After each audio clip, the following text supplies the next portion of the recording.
नगर लोकसभा मतदारसंघात निवडणुकीचा प्रचार आता शिगेला पोहोचण्यास सुरुवात झाली असून भाजपा आणि राष्ट्रवादीच्या बड्या नेत्यांच्या तोफा प्रचाराच्या मैदानात धडकणार आहेत। पंकजा मुंडे, धनंजय मुंडे, छगन भुजबळ आदी नेत्यांच्या सभांचं नियोजन संबंधित पक्षांनी केलं आहे। नगर लोकसभा मतदारसंघात निवडणुकीचा प्रचार आता शिगेला पोहोचणार असून भाजपा आणि राष्ट्रवादीकडून आपापल्या पक्षातील मुलुख मैदानी तोफा प्रचारात उतरवल्या जाणार आहेत। भाजपाचे उमेदवार डॉ. सुजय विखे यांच्यासाठी पंतप्रधान नरेंद्र मोदी यांनी शुक्रवारी नगर शहरात जाहीर सभा घेतली।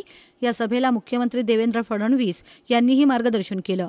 असं असलं तरी मुख्यमंत्री विखेंसाठी आणखीन 2 प्रचार सभा घेणार असल्याचं सांगण्यात येत आहे। याशिवाय पाथर्डी, शेवगाव पट्ट्यात वर्चस्व असलेल्या ग्रामविकास मंत्री पंकजा मुंडे यांचीही सभा नियोजित करण्यात आली आहे।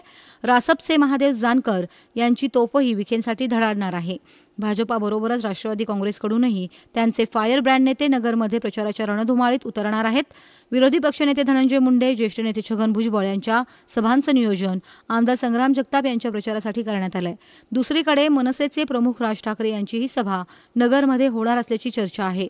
राज ठाकरे यांनी यंदा स्वतःचे उमेदवार न देता राज्यात भाजपा विरोधात जाहीर सभा घेण्यास सुरुवात केली आहे। नांदेडमध्ये त्यांनी ठाकरे शैलीत मोदी-शहा जोडीचा समाचार घेतला। त्यामुळे ठाकरे यांनी नगरसाठीही वेळ द्यावा असा प्रयत्न राष्ट्रवादीकडून सुरू आहे। प्रतिनिधी सचिन कलमदाणे, महानगर न्यूज ब्युरो, अहमदनगर।